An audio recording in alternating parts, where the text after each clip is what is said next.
Alright,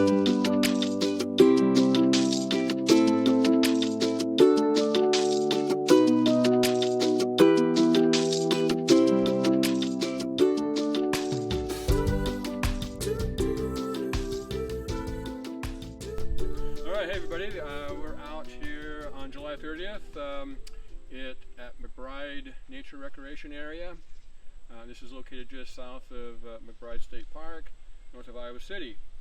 Nice, I think fairly mature, kind of old growth type of oak hickory forest here is what we're going to take a look at. So we're on a trail here. We're going to take a look at this first one here. We haven't done this. We're going to try to avoid, of course, redoing species, but we haven't done this one right here. This is in flower right now. You see the dark purplish bloom there. This is called American bellflower, Campanula americana. This is a pretty common species in forests, partial shade. It'll grow about 3 or 4 feet tall at least. This one's been eaten off by something that looks like, so we've got just some branches here. Pretty distinctive. It can have a long stalk of flowers that are coming off little racemes here. These flowers all have little short stalks on them. Pretty distinctive. Campanula americana, American bellflower. Alternate leaves. Alright, then just a little ways away here, this is another one we haven't seen yet or done, and we're going to look at some grasses and sedges today, just because they're out here. And here's one that's pretty distinctive and easy to recognize. Let me top collect it here. This is called woodland fescue. Festuca subverticillata is a scientific name now. So what do I see that tells me it's Festuca? It's mainly the inflorescence structure up here, the arrangement of these tiny little spikelets, long branches with the flowers of grasses are held in little structures called spikelets. These structures we see here, and they're all out towards the end of the branches here. Really kind of diffuse, broadly spreading inflorescence here with a few leaves down the stem. A lot of woodland grasses, and this is again something we see with this one here, woodland fescue. Notice the leaves come out and then they twist. And so we're actually looking at, this is the actual bottom side of the leaf, but it's actually oriented upwards because this leaf is twisted. I'll twist it back there, but its natural position is to be held like that. Fescue does this, and some of the wild rye also do that. Woodland fescue. And then another one that you're going to encounter if you're in a forest anywhere in Iowa, probably pretty much, and one that you should probably learn to stay away from this time of year, is this notorious species right here. This is Haeckellia virginiana, or stickseed, or stick-tight. It's got tiny little flowers here, very small little flowers.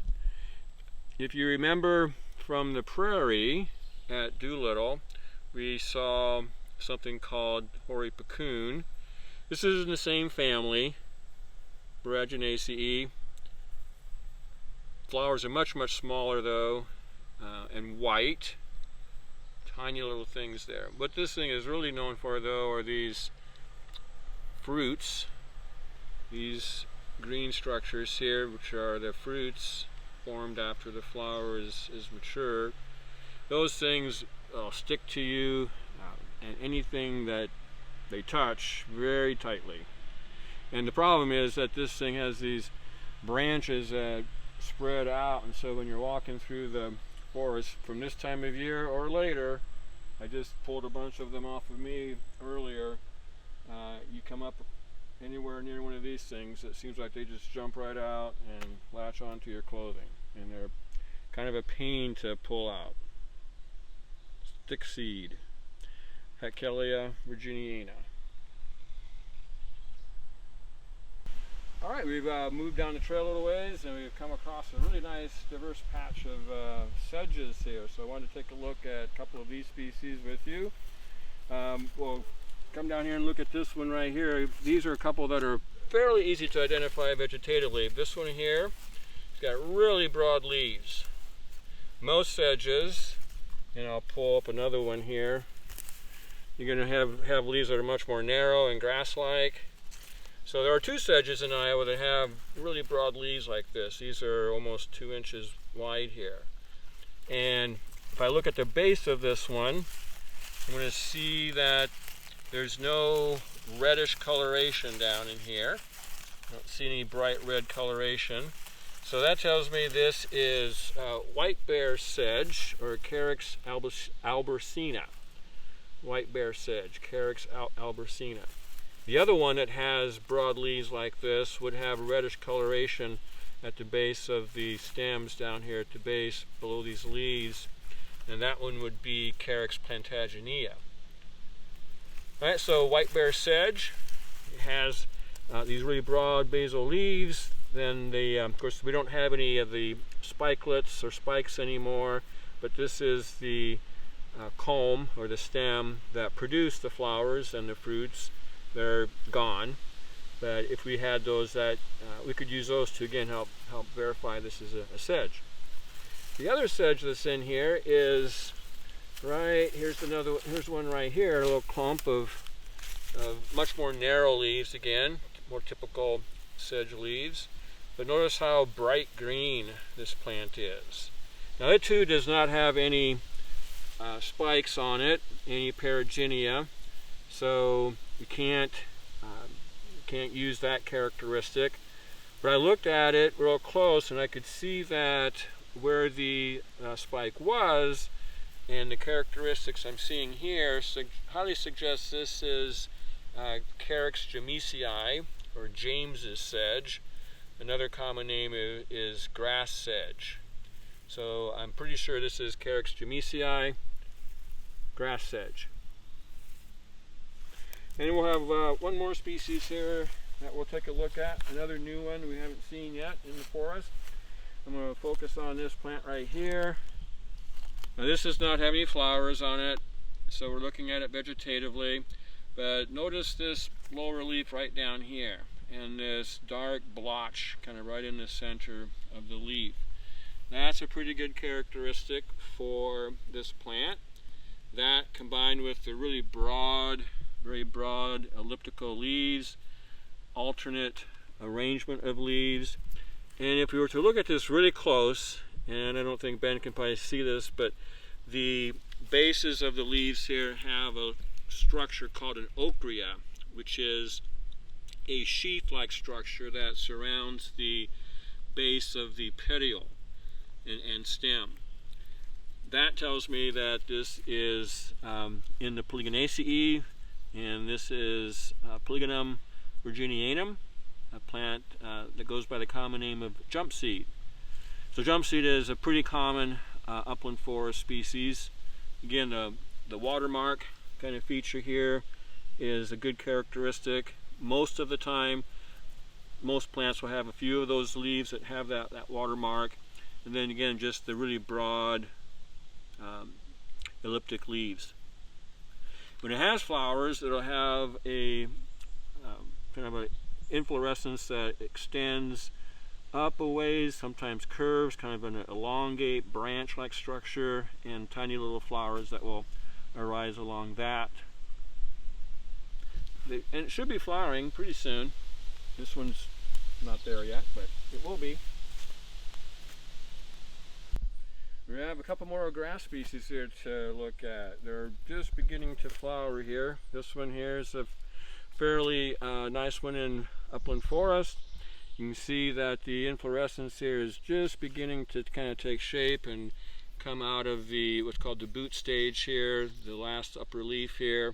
This will elongate some more yet, and these branches will spread out a little bit more, so it's not completely there. But I can tell by what we're seeing right here, this is woodreed, or Cinna arundinacea. Woodreed, again real common, or I say fairly common grass. It's not super abundant. It's usually scattered in small populations, but pretty typical species to find in an upland oak hickory forest. Cinna arundinacea, woodreed. Another one right on the other side of the trail here, a little bit lower in height. This one right here. This one is real common, usually in a little bit damper soils than we are seeing here. We're on a ridge line. But this one is called whitegrass, Learsia virginica. I recognize it right away because of the sort of the yellowish green coloration in the leaf blades. It always has just more of a yellowish green kind of color, not as dark green as other grass species. And then again, to really make sure, if you wanted to double check things, you could take a grass stem, and I can feel as I move my finger and thumb along the stem here, when I come to the nodes are places where the leaves are attached, I can feel some roughness. And sure enough, if I look at this with my hand lens, those nodes are covered with little bristly hairs that point downward. So the two, we have actually 3 Learsia species in Iowa, but Learsia, that's a good characteristic for the genus, is the bristly down-pointing hairs that kind of feel sticky, and they occur just on the nodes. The internodes, the portion of the stem between the nodes, doesn't have any hairs on it. It's just on the nodes themselves. But you can feel it when you run your finger and thumb along the stem like this. You feel a little bristly patch.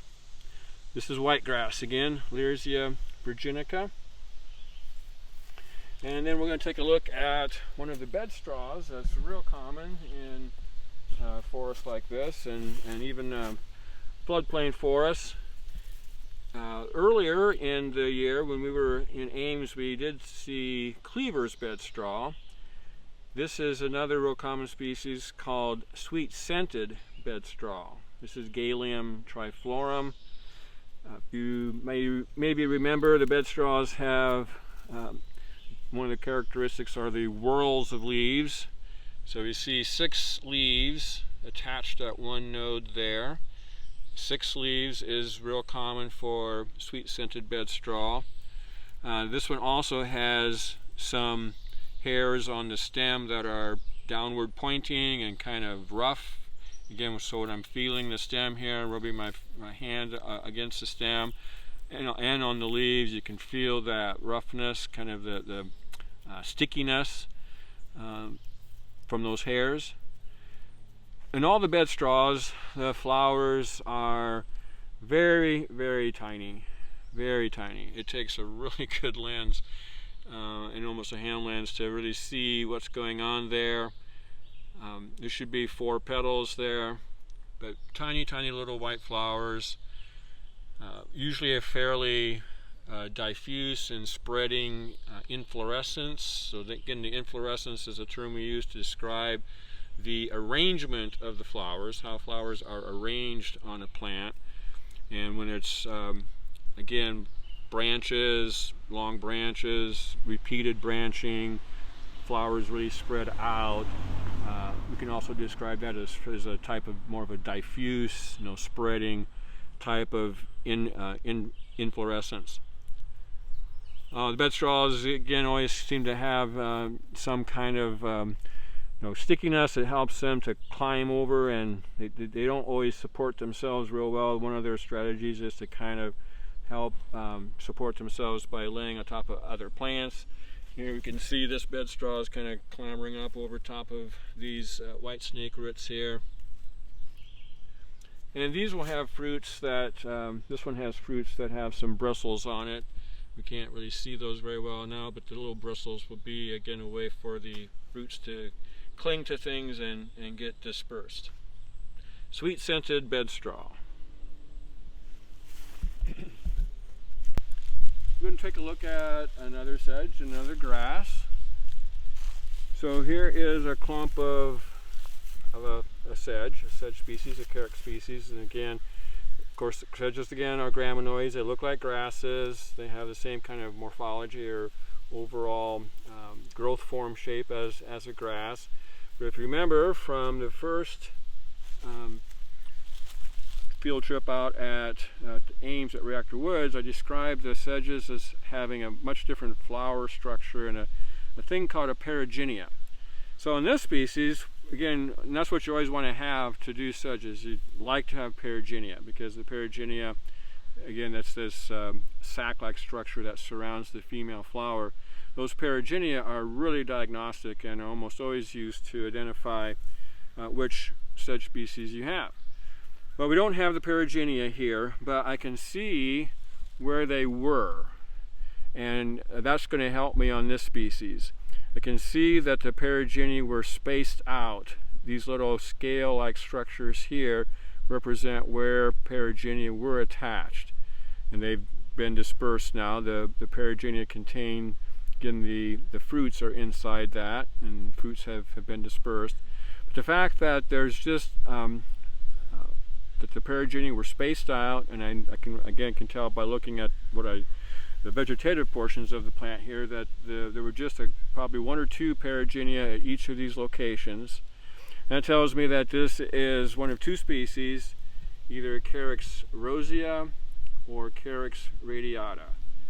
Those 2 species would have this type of spacing between the perigynia.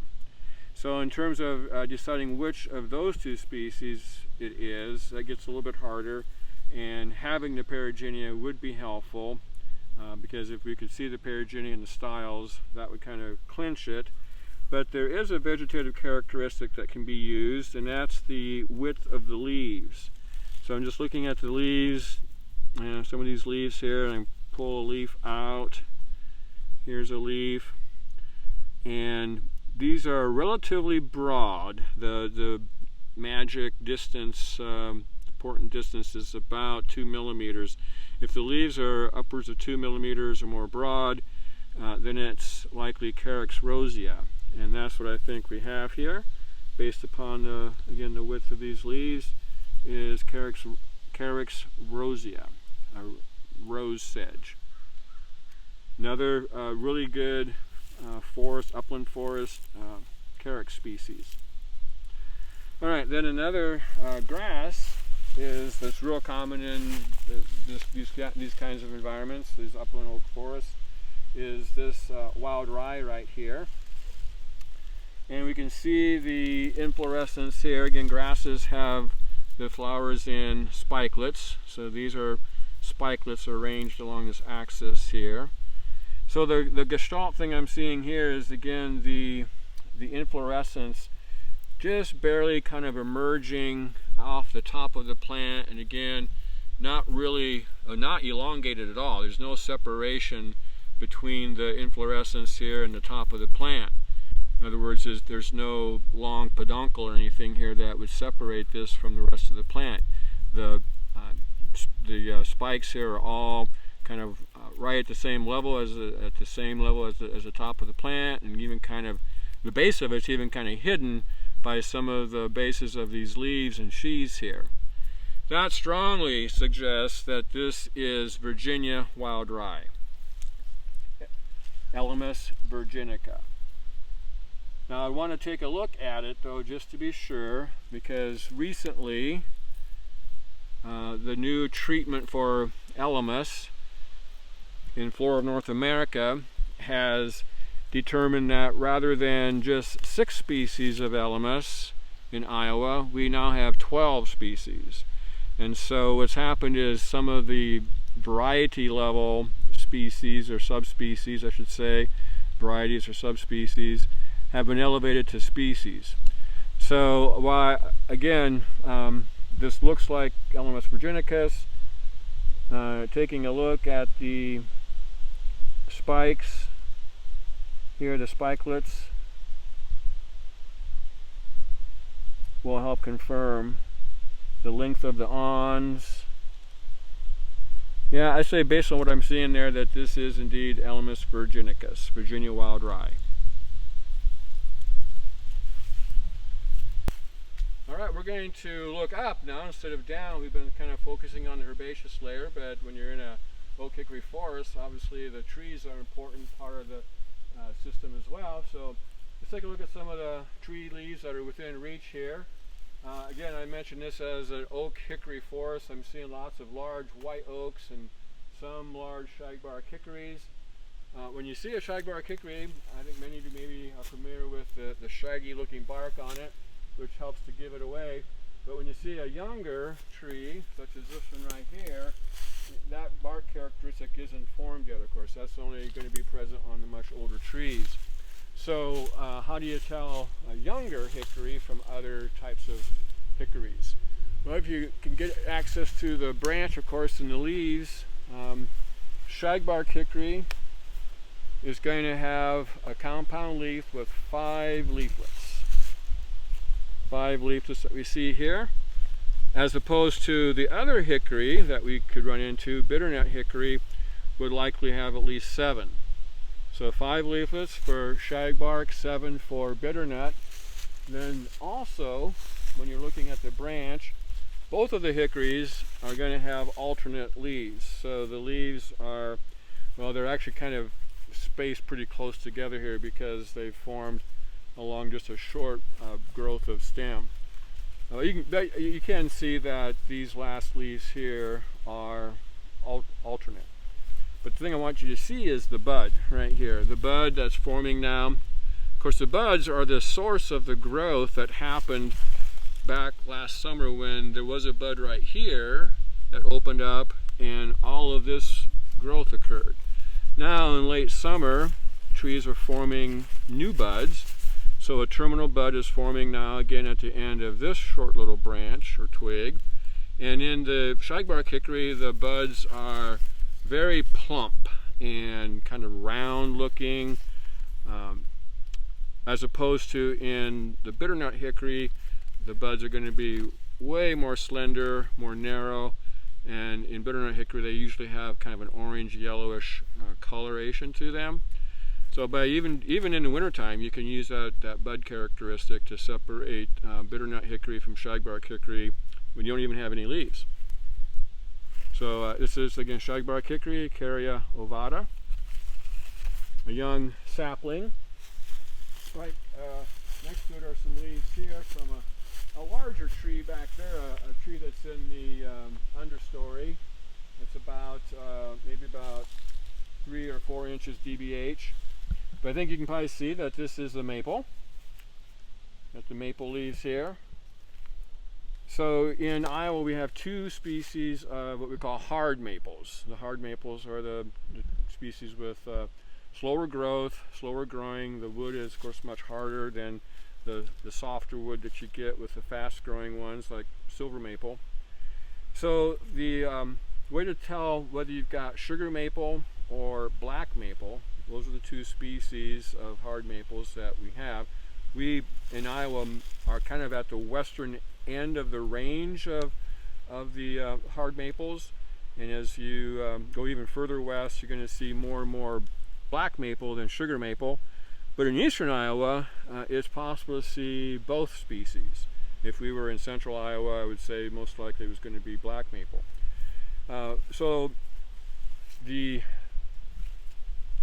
textbooks say that you can look at a leaf and you look at the number of lobes, and if you see mainly just 3 primary lobes, that's black maple, whereas 5 large distinct lobes is sugar maple.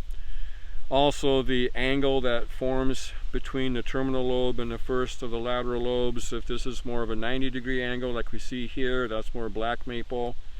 If it's more of an acute angle, then sugar maple. But one of the best ways is just to look at the base, or excuse me, the ventral side of the leaf. And I'm going to use my hand lens just to verify. Indeed, there's all kinds of pubescence. You might even be able to see it. It's kind of just a grayish, kind of a fuzziness that you can see on the ventral side of the leaf here. That is a good characteristic for black maple. So that's indeed what this is, black maple, Acer nigrum. All right, then one of the oaks. We have a couple of very large white oaks right there. I can tell that by just looking at the bark. But a younger one that we can see the leaves right here next to it. This one again is about 4 inches DBH. This one is a red maple, northern red oak. Got my oaks and maples mixed up there for a second. So northern red oak, and again the difference between the white oak group and the red oak group can be seen often in the leaves. The red oak group have the lobes with little bristle tips. Maybe you can put that against my finger there. Short little bristles that terminate the tips of these lobes. That's a characteristic of any of the species in the group of oaks called the red oak group, which includes the red oak, whereas the white oak group would not have those little bristle tips there. The red oak has usually about 7 or 8 lobes present on the leaf, and again much broader leaf than what white oak is, and those bristle tips. So this is northern red oak, Quercus borealis.